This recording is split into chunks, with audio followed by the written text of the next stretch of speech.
Selamat malam pemirsa, petugas gabungan Satpol PP, TNI, dan Polri Sidoarjo melakukan razia minuman keras dengan kadar alkohol tinggi.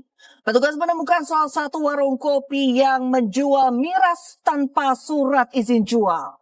Bersama saya Reni Arumsari, inilah iNews Malam selengkapnya.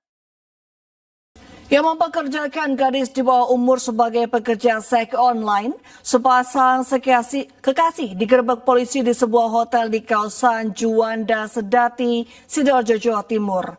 Selain menangkap pelaku, polisi juga mengamankan korban di dalam kamar hotel. Dua anggota geng motor sadis ditangkap tim Resmo Polda Sulawesi Selatan.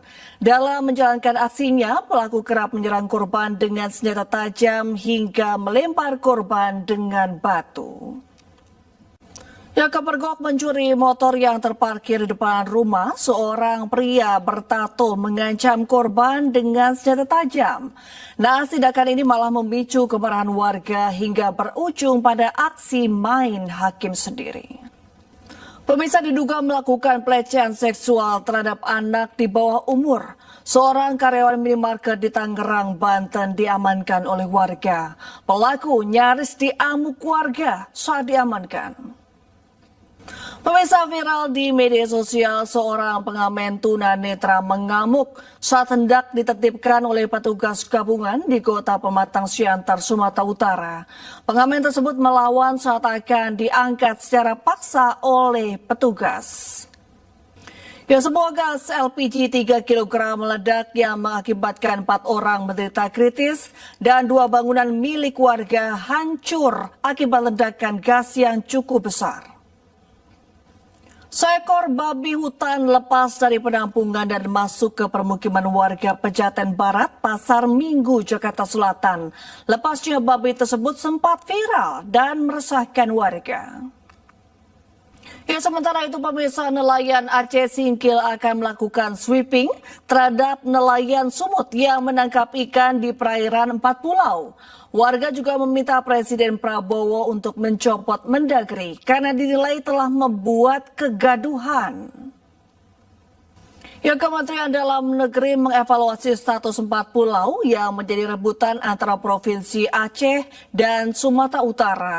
Data dan informasi terbaru terkait 4 pulau tersebut akan dilaporkan ke Presiden Prabowo Subianto. Sementara Kepala Komunikasi Kepresidenan Hasan Nasbi memastikan Presiden Prabowo Subianto segera mengambil alih penyelesaian polemik 4 pulau yang diperebutkan Provinsi Aceh dan Sumatera Utara. Dalam pengambilan keputusan, Presiden akan mempertimbangkan aspirasi warga dan aspek sejarah. Sementara terkait usulan Gubernur Sumatera Utara Bobi Nasution yang mengajak untuk mengelola pulau secara bersama, menurut Wakil Presiden ke-10 dan ke-12 RI Yusuf Kala, selama ini tidak ada pulau yang dikelola bersama. Jikapun berharap sengketa ini segera diakhiri karena menyangkut harga diri masyarakat Aceh. Sementara itu, Menteri Koordinator Bidang Hukum, HAM, Imigrasi, dan Pemasyarakatan Yusril Iza Mahendra menjelaskan keputusan 4 pulau yang jadi rebutan antara Aceh dan Sumatera Utara belum final. Ia pun meminta semua pihak bersabar karena pemerintah akan memutuskan dalam waktu dekat. Terima kasih Anda masih menyaksikan iNews Malam pemirsa. Oknum prajurit TNI Angkatan Laut kelas 1 Jumran yang membunuh seorang wartawati divonis hukuman penjara seumur hidup oleh Pengadilan Militer Banjarmasin, Kalimantan Selatan. Jumran juga dipecat dari Kesatuan TNI AL. Pemirsa, Presiden ke-7 RI Joko Widodo menanggapi santai ahli digital forensik Rismon Syanipar yang mendatangi rumah dosennya Kasmujo.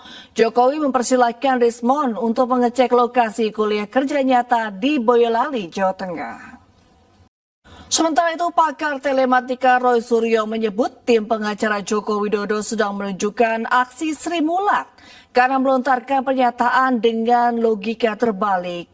Sebelumnya kuasa hukum Joko Widodo Rifai Kusumanegara mengklaim tuduhan-tuduhan ijazah palsu Jokowi ditujukan bukan untuk mencari kebenaran, melainkan hanya untuk menjatuhkan Jokowi.